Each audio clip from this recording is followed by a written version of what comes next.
Donc Bezrat Hashem, on va faire le shiur pour le retour des Chatoufim avant Shabbat, Bezrat Hashem.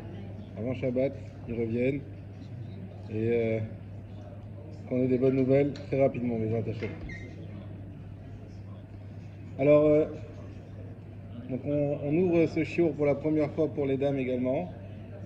Voilà, Bezrat Hashem, il y a eu des demandes et voilà, de temps en temps, on va essayer de faire comme ça. Et de temps en temps, on va voir au fur et à mesure de l'évolution des demandes. Et si vous avez des réclamations, il faut s'adresser à Eliaou Vefour. C'est lui le gestionnaire du cours. Donc toutes les réclamations, Fabrice, toutes les réclamations, c'est bon, voilà. Si on passe son numéro, il y a sa femme derrière. Alors, on peut démarrer maintenant. Parashat Vayeshev. Alors, notre habitude, c'est comme ça. On fait un petit tour de la paracha et ensuite on s'arrête sur un point donné. On va essayer de développer Bezrat Hashem. Et si on a le temps, alors on a l'habitude de faire toujours un point de halakha. Si on a le temps, on va parler un peu de Hanouka, Bezrat Hashem. On verra si on est dans les, dans les clous ou pas. En tout cas, Parashat Vayeshev, donc Yaakov, qui a subi de nombreuses épreuves, comme vous avez pu le suivre au cours des parachats qui sont passés. Vayeshev, Yaakov, il pense, maintenant ça y est, j'ai passé les épreuves, c'est le moment du repos. Mais comme on sait que le tzaddik, il n'a jamais de repos sur terre, le repos c'est à 120 ans. Et donc, les épreuves continuent pour Yaakov, et de pire en pire. Qu'est-ce qui se passe? Ele toldot Yaakov Yosef. On nous dit juste avant dans la paracha, on nous a décrit tous les haloufim, tous les généraux de Esav. Et Yaakov, il tremblait devant ces généraux-là. Et là, Dieu le rassure. Il dit, tu sais, toi, avec Yosef, c'est comme une étincelle. Avec cette étincelle, tu peux faire brûler tout ce Esav qui ressemble à de la paille. Ça prend beaucoup d'espace, ça fait peur, mais ce n'est que de la paille. Et une étincelle de Yosef permet de tout faire brûler. Et donc toi, ton Yosef, il suffit pour effacer tous ces haloufim, tous ces généraux de Esav. Donc Vayeshev Yaakov, et donc il nous dit qu'il y a Yosef qui a 17 ans à ce moment-là. Yosef, on le décrit de Nahar, c'est un jeune qui est avec ses frères, mais un peu à part finalement. Et son père l'aime particulièrement. Les frères, voyant ça, le haïssent directement. Et il y a ce combat. D'un côté, on a Yaakov et Yosef, et de l'autre côté, on a tous les autres frères. Et les autres frères ne supportent pas Yosef. On va voir pourquoi. Ce n'est pas une haine gratuite, c'est basé sur des choses qui sont réelles. Et comme si ça ne suffisait pas, le père offre une tunique spéciale à Yosef. Donc ils avaient tous un habit. Et Yosef, il avait un autre habit. Et ça a ravivé encore plus la haine qu'ils avaient contre leurs frères. Et comme si cela ne suffisait pas, Yosef, le rêveur, fait des rêves. Il y a tout le lien des rêves avec Yosef. On ne va pas le développer cette fois-ci. L'année prochaine, Bezrat Hashem. En tout cas, Yosef, il fait des rêves où à chaque fois, ses frères se prosternent à lui, sans rentrer dans les détails. Et ça, ses frères le supportent de moins en moins. À un moment donné, le père Yaakov dit à Yosef, va dans les champs, va voir si tes frères vont bien. Il l'envoie en réalité à l'abattoir, puisque les frères se réunissaient justement à ce moment-là pour faire un bed-din, pour juger Yosef en disant Yosef, en réalité, il faut l'éliminer, il ne rentre pas dans l'équation, il veut prendre la part de Yehuda, il veut prendre la part de Lévi, il est pas comme il faut. Et finalement, Dieu s'est associé à eux pour décider que Yosef était Chayav Mita. Il devait être tué. Et à ce moment-là, Yosef arrive. On dit là, Mina Shamaim. Il arrive au moment où on l'a jugé. Et finalement, Réhouven intervient et dit écoutez, on va pas le tuer, ça se fait pas. On va le jeter dans un puits, on verra bien. Si Dieu veut le tuer, il le tue. Sinon, c'est qu'il a été sauvé, c'est qu'il les accueille, c'est qu'il mérite d'être sauvé.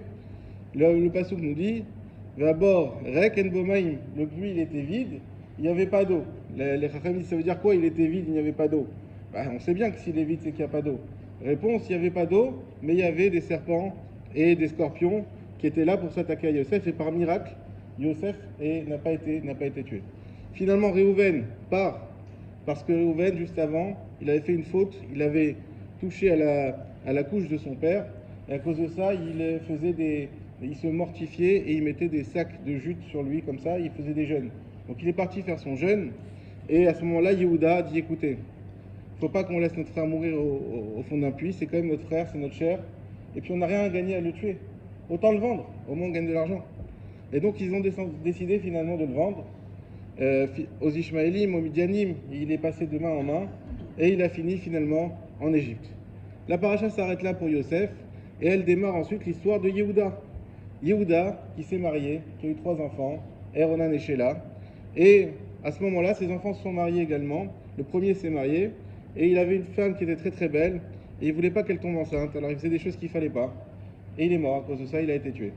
Le second frère, il y avait la Misa de Yiboum. La Misa de Yiboum, c'est lorsqu'on a un frère qui n'a pas eu d'enfant et qui décède malheureusement. Alors l'autre frère, il a une mitzvah de se marier avec la femme, avec sa belle-sœur, sauf que les enfants qu'il aura ne seront pas les siens. Ce sont des enfants qu'il fera par chesed au nom du frère défunt. C'est très spécial, aujourd'hui on ne le fait plus parce qu'il y a beaucoup de détails, mais en tout cas, à ce moment-là, on le faisait. Et donc le deuxième frère qui va reprendre cette femme, lui, il dit non mais moi je veux pas avoir une descendance au nom de mon frère, ça me va pas. Et donc lui aussi il faisait ce qu'il fallait pas, il a été également tué. Yehuda voyant cela, il dit cette femme-là elle porte la poisse. Je vais pas la donner à mon petit dernier Sheila parce que j'ai peur pour lui. Et il lui a dit écoute, on va attendre, il est trop jeune, on va attendre qu'il grandisse et tu te marieras avec lui plus tard. Mais en réalité il voulait un petit peu l'endormir, il voulait pas du tout la prendre pour belle-fille. Et elle voit ça, et elle sait qu'elle a un destin qui est très important, puisqu'elle doit porter le Mashiach. Elle sait que le Mashiach doit venir d'elle. Alors, qu'est-ce qu'elle fait? Elle se déguise en prostituée, et Yehuda, il passe par là, et elle charme Yehuda. Et Yehuda, qui était, à ce moment-là, qui était le roi de l'endroit où il était, qui était le rave également, on imagine mal un rave qui se fait séduire comme ça. Et pareil, les Chachamim nous expliquent on lui a enlevé son libre arbitre parce que de cette union devait venir le Mashiach. Et on sait très bien, vous savez que le Mashiach, il a une âme très spéciale, et le Yetzer Hara, il fait tout pour empêcher des âmes spéciales d'arriver sur terre. Et donc, qu'est-ce qu'il fait à Kajbourou? Il fait passer ces âmes par des chemins qui sont un petit peu tortueux. C'est pas joli la manière dont ça s'est passé, mais n'empêche que comme ça on a envoyé cette âme. Et donc, Yehuda, il la voit, il dit écoute, c'est quoi ton prix? Elle dit écoute, on verra ça, mais donne-moi ton bâton. Elle prend son bâton, elle prend son sceau de roi. En réalité, ils font ici des kiddushin, donc ils font un vrai mariage. Et ensuite, Yehuda la recherche, et puis on ne la retrouve pas, il s'informe. Elle est où la prostituée qui était là? Ici, il n'y a pas de prostituée, je sais pas ce que tu racontes. En réalité, c'était elle qui s'était déguisée. 3 mois plus tard, on appelle Yehuda au Bedin, qui dit il était Bedin, il dit écoute, il y a ta belle-fille, elle a trompé ton fils. Parce qu'il faut savoir que à partir du moment où il y a le hiboum, le frère et la belle-sœur, ils ont un lien automatique, il n'y a même pas besoin de se marier. Et donc elle était de fait mariée à Sheila. Il fallait juste que ce mariage se concrétise et qu'ils vivent ensemble. Mais elle était de fait mariée à Sheila. Et elle dit mais ta fille qui était censée être pour Sheila, ta belle-fille, pardon, elle est enceinte. Et s'il est enceinte, c'est qu'elle c'est qu'elle a péché, elle a fauté. Et donc il dit alors si elle a fauté, il faut la mettre à mort. Et là à ce moment-là, qu'est-ce qu'elle lui dit? Elle le voit, elle dit écoute Yehuda, regarde ce bâton, regarde ce sceau, à toi de savoir et de reconnaître si tu veux reconnaître à qui ça appartient. Là Yehuda comprend qu'elle est la fille qu'il a rencontrée, et il a 2 choix qui s'offrent à lui. Soit se taire et la laisser se faire tuer, et elle va mourir donc avec le secret, soit dire devant toute l'assemblée, alors qu'il est le roi, qu'il est le rave, qu'il est le Bedin, dire qu'il a été avec une prostituée et qu'il ne savait pas et que c'est sa belle-fille. Et c'est ce qu'il a fait. D'ailleurs, c'est dans son nom. Yehuda, c'est les Odaot, c'est à la fois remercier mais à la fois reconnaître. Donc il a été modé. Il a été modé Yehuda, il a une force incroyable. Et là on voit la force de Yehuda, parce que nous on fait tous partie, sauf M. Lévi et M. Cohen, mais sinon tous les autres on est de la tribu de Yehuda. Et la tribu de Yehuda, c'est cette force du Yehudi, c'est la force de reconnaître et la force d'être capable, malgré les erreurs qu'on puisse faire, de rebondir et de continuer à avancer. Et c'est ça la force de Yehuda. Yehuda, il a dit quoi? Tzadka mimeni. Elle est plus tzadékette que moi. C'est elle qui a raison. Pourquoi? Parce que non seulement, c'est vrai, c'est avec moi qu'elle a été, donc indirectement, c'était aussi un hiboum, donc c'est bon. Et à part ça, c'est vrai que j'avais jamais l'intention de la donner à mon fils. Donc, comme ça, il a reconnu. Et comme ça, et par contre, il n'avait plus jamais eu de rapport avec elle. Et elle a eu des jumeaux. Et de là a commencé la descendance du Mashiach. Ça, c'est l'histoire de Yehuda. Ensuite, on revient sur Yosef à la fin de la paracha. Et on nous dit que Yosef, effectivement, il a été vendu, il arrive en Égypte. Et il arrive chez qui? Il arrive chez Potiphar. Potiphar, qui est un des conseillers du roi, un homme très haut placé. Donc Yosef, il a la chance d'être conduit là-bas. Il faut savoir que Yosef, lorsqu'il a été conduit, le Chumash nous dit qu'il a été conduit. Normalement, les Ishmaélim, ils prenaient du pétrole. Donc ils avaient que toujours du pétrole. Le pétrole, ça sent très mauvais. Sauf que cette fois-ci, ils avaient avec eux des roses, des encens, que des choses qui sentaient bon. Et Rachi pose la question, mais à quoi ça sert de nous dire avec quoi il a été transporté? Il a été transporté, il a été vendu en tant qu'esclave. Qu'est-ce qu'on s'en fiche qu'il y avait du pétrole ou qu'il y avait des roses? Lui, il était là en train d'être arraché à sa famille. Je ne pense pas que ça fait une différence. Eh bien, ça fait une immense différence. Pourquoi? Parce que voyant cela, il a compris une chose. Il a compris que Dieu l'accompagnait. Vous savez, il y a des moments dans notre vie qui sont des fois un peu difficiles, mais quand on a le petit clin d'œil du bon Dieu, alors on est capable, grâce à ça, de surmonter l'épreuve. Et ça a été le petit clin d'œil pour Yosef. Il savait très bien que les Ishmaélim, ils avaient toujours des choses qui sentent mauvais. Et là, d'un coup, il se balade, certes en tant qu'esclave, certes prisonnier, mais dans une ambiance et dans un environnement qui sent très bon. Et donc ça lui a fait un signe que Dieu était avec lui et que Dieu allait l'accompagner dans cette épreuve. Donc il arrive sur place, chez Potiphar. Il se trouve que Potiphar, il a une femme qui est très très belle. Et en plus, les Chachamim nous dit qu'il n'aimait pas trop les femmes. Donc elle voit Yosef qui était un très très beau garçon, qui faisait très attention à lui aussi. Elle tombe sous le charme. Et également, elle savait très bien qu'il y avait dans sa famille quelque chose de lié à Yosef. Donc elle a tout fait pour faire fauter Yosef. Mais Yosef, il était droit dans ses bottes, il était fidèle à son maître Potiphar, il restait comme il fallait. Sauf qu'il y a une fois où il a fait une erreur, c'est qu'il s'est retrouvé seul à la maison avec elle. Et donc elle a fait des avances un peu plus poussées, un peu plus avancées. Et il a failli y tomber. Il a vu le visage de son père. Il a vu le visage de Yaakov devant lui. C'est pour ça qu'on nous dit qu'il faut avoir le visage des Chachamim toujours dans nos pensées. Le visage des Chachamim, c'est ce qui nous permet de faire face aux épreuves les plus lourdes, les plus dures.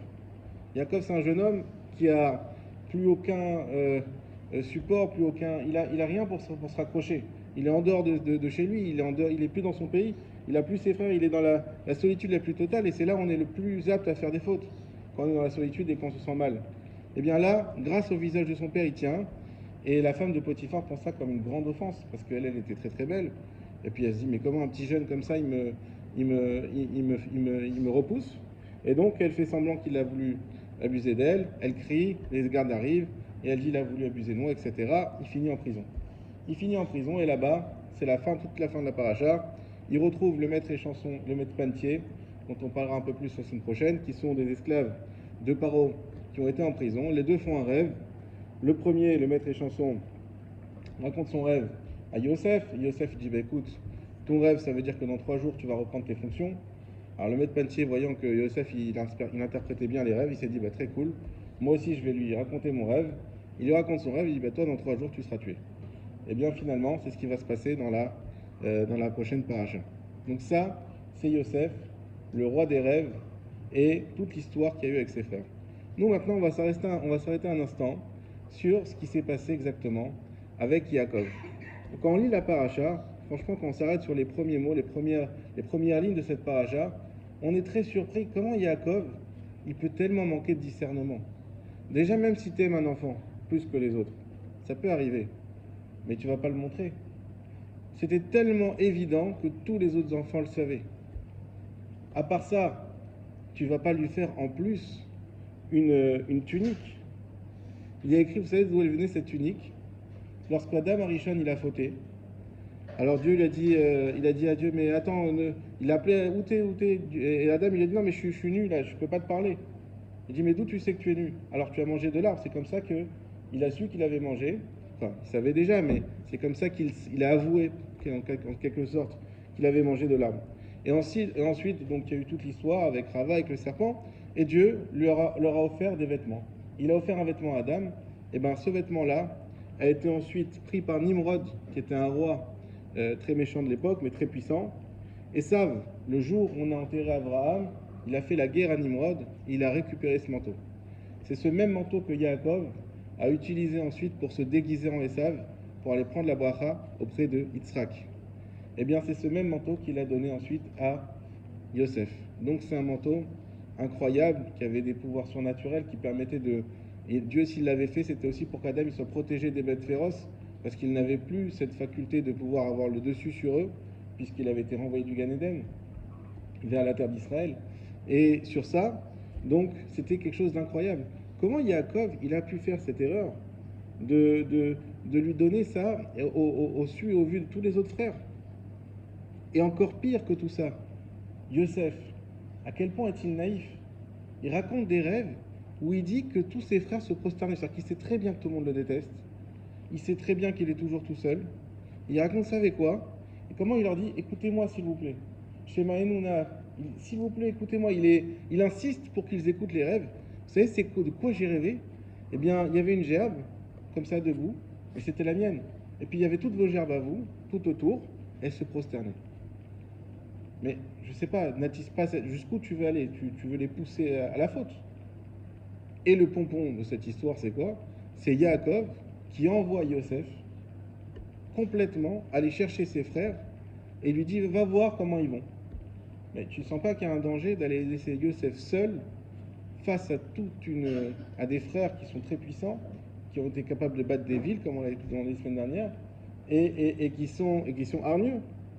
C'est très dangereux. Alors, il y a des choses qui nous échappent, c'est certain. Il faut essayer de comprendre tout ça. Déjà, lorsqu'on dit que Yosef, il était adoré par son père, qu'est-ce qu'il nous dit? Yaakov avec Yosef qui ben zekunim ou lo. Il était ben zekunim. C'est quoi ben zekunim? La traduction simple, ça veut dire le fils de son âge avancé, bah, c'était le petit dernier. C'était le petit dernier. Le petit dernier, on a toujours quelque chose pour lui. Sauf que c'était pas le petit dernier. Le petit dernier, c'était Binyamin. Et plus que ça, juste avant lui, il y avait qui? Issachar et Zevouloun, qui n'avaient que 1 an et 2 ans d'écart avec lui. Donc c'était pas le petit dernier. Alors certains expliquent que, effectivement, Binyamin, il est arrivé 6 ans plus tard. Donc il y avait 6 ans d'écart entre Yosef et Binyamin. Donc il a été le petit dernier pendant 6 ans. Du coup, Yaakov a pris cette habitude de le chérir un peu plus. Et même si Binyamin est venu ensuite, il a gardé cette habitude-là. Mais d'autres expliquent autre chose. Ben Zekunim, c'est quoi? C'est Ziv Ikunin. C'est quoi Ziv Ikunin? C'est Domelo. En fait, Yosef, il ressemblait beaucoup à Yaakov. Yaakov, il se voyait en Yosef. D'ailleurs, Yosef aurait dû avoir lui aussi 12 tribus. Il a perdu les 12 tribus. On ne racontera pas ça ce soir, mais il a perdu les 12 tribus. Mais Yaakov, il voyait que Yosef, c'était lui qui allait tenir le flambeau. C'était lui qui allait être le successeur de Yaakov. Maintenant, qu'est-ce qu'il nous dit aussi? Ce qu'il nous dit aussi, c'est que Ben Zekunim Hulo, il était Ben Zekunim pour lui. Ça veut dire quoi pour lui? Eh bien, on voit que Yosef, on dit avant que c'était un art, c'était un jeune. En réalité, Yosef, il avait cette capacité d'adaptation. Lorsqu'il se retrouvait avec des jeunes, avec des autres, notamment les fils de Bilha, qui étaient un petit peu boudés par les autres fils, parce qu'ils disaient que ce sont des fils d'esclaves, ce sont des esclaves, eh bien, lui, il avait cette capacité à faire le jeune avec les jeunes, et avec son père à faire le vieux, à parler de choses un peu plus terre à terre, un peu plus concrètes, un peu plus de Torah. Il était capable de rester assis avec son père comme ça et de discuter des heures de Torah. Sauf que, en réalité, Ben Zekunim Hulo, je ne sais pas si on essaie de réfléchir, dans chaque famille, si je vous parle d'un fils qui vous ressemble beaucoup, si je vous parle d'un fils avec qui il faut passer beaucoup de temps, est-ce que c'est forcément le fils prodige? Le titre du cours, le fils prodige. En général, dans les familles, le fils prodige, c'est celui avec qui on passe le moins de temps. C'est celui qui se débrouille tout seul. C'est celui qui est capable de s'assumer.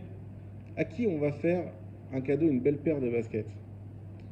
Souvent, c'est à celui dont on a peur qu'il se fasse bouder par les copains. On se dit, on va lui donner une belle paire de baskets, une belle casquette. Ça le mettra en valeur. Il va pouvoir s'en sortir. Ben Zekunim, c'est pas du tout le fils prodige. C'est l'inverse. En fait, dans nos familles, en général, ça arrive souvent, on ait cet enfant qui demande beaucoup d'attention. Cet enfant avec qui on va passer énormément de temps. Cet enfant qu'on va chérir. Vous savez, c'est les Chachamim, ils disent de là, c'est quoi la hava? C'est quoi l'amour? L'amour, c'est quand on a envie de passer du temps avec quelqu'un. Pourquoi les frères de Yosef, ils l'ont haï? Parce que tellement Yaakov voulait passer du temps avec lui, alors eux, ils l'ont haï, ça veut dire qu'ils ont tout fait pour ne pas lui donner du temps. Ils ont dit, il a bien assez d'amour avec papa pour que nous, en plus, on soit ses amis et qu'on reste avec lui. Ça, c'est l'inverse. Et bien, généralement, dans ces familles-là, effectivement, il y a cet enfant qui va capter l'attention. Il y a cet enfant qui va demander beaucoup plus de temps que les autres. Et c'est tout l'inverse, généralement celui qui a le plus de mal.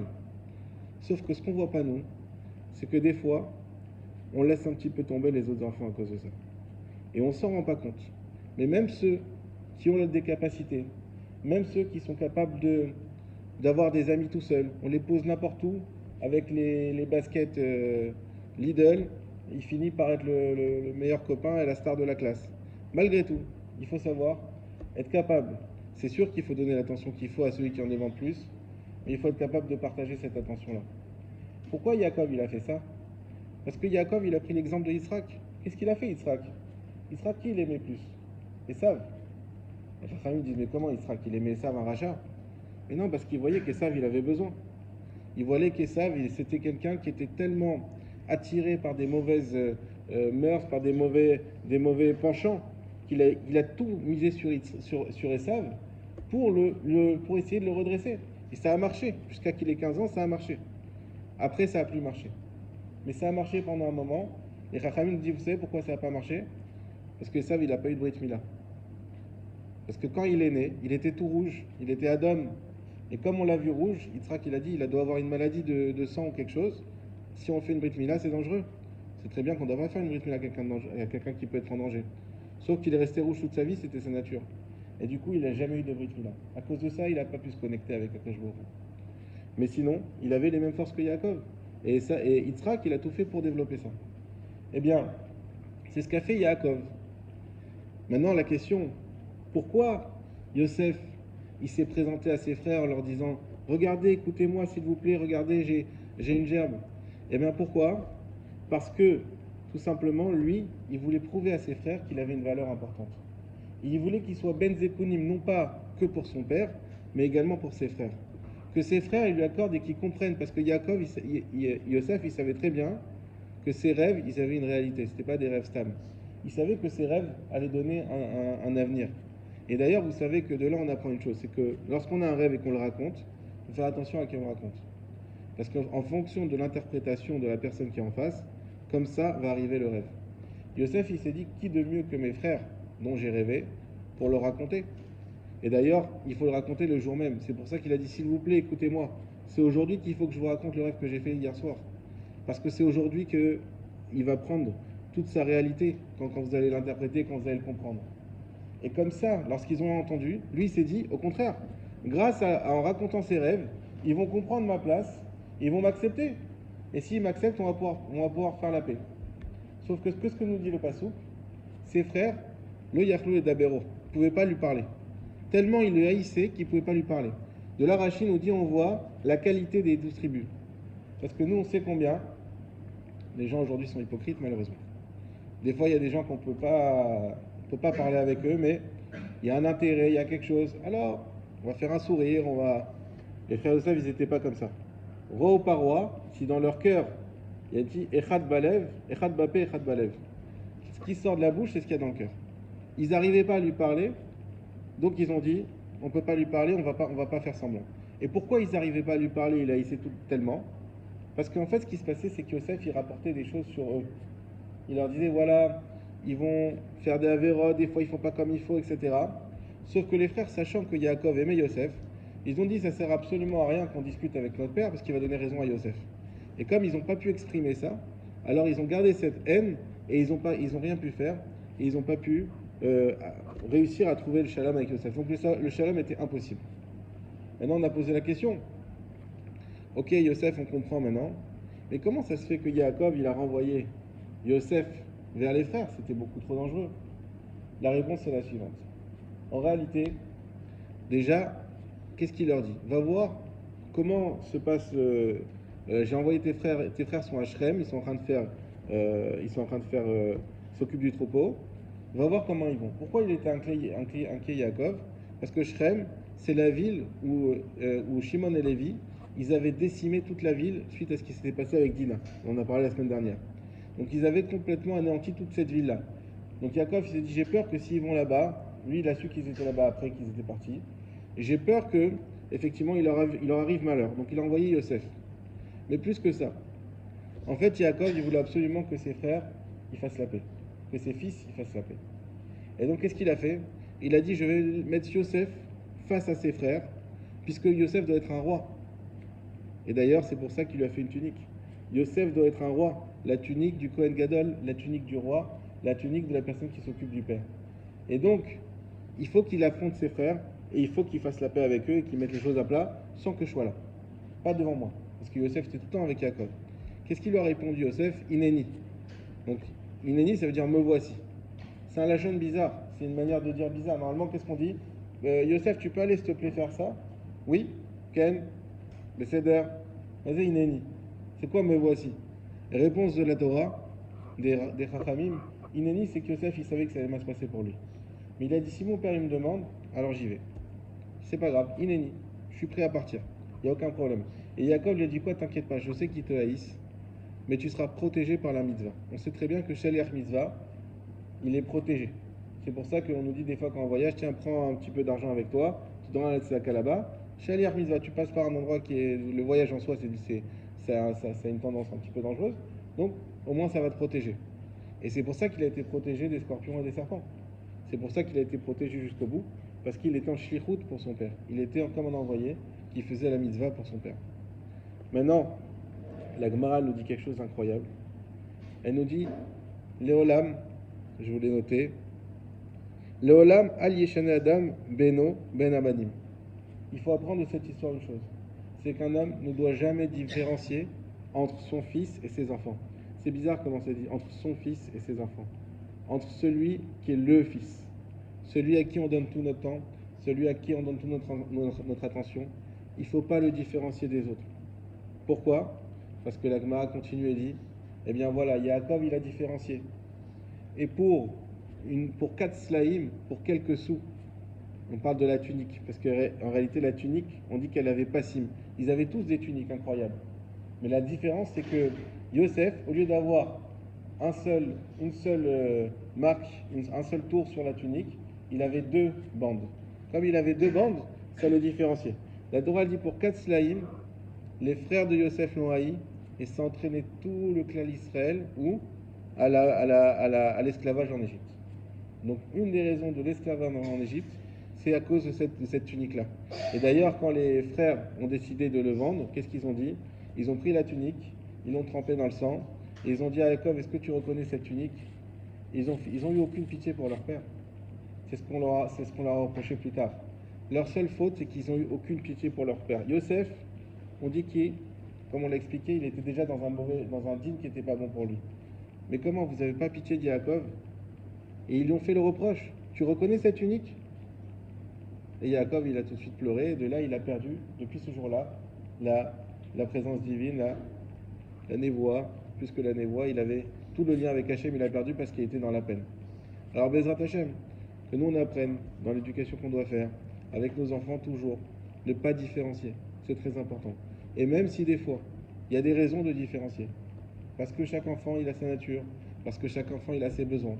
Il faut faire attention à ne jamais laisser tomber les enfants qui sont les enfants les plus doués, les plus faciles, et qui sont ceux qui ont aussi besoin de nous. Et on voit que Yosef, comment on voit que son père, il a bien construit?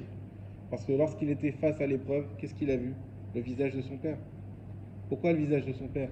Il aurait pu le voir, le visage d'Abraham, de Yitzhak, le visage d'Akadosh Baruch Hu. Parce que le visage de son père, c'est toute la construction qu'il a reçue pendant ses 17 ans auprès de son père. Son père, il a protégé par son éducation, il lui a apporté toutes les forces qu'il fallait pour faire face au pire de l'extérieur. Chazak ou Baruch. Donc ça, c'était pour la paracha. Il nous reste 10 minutes.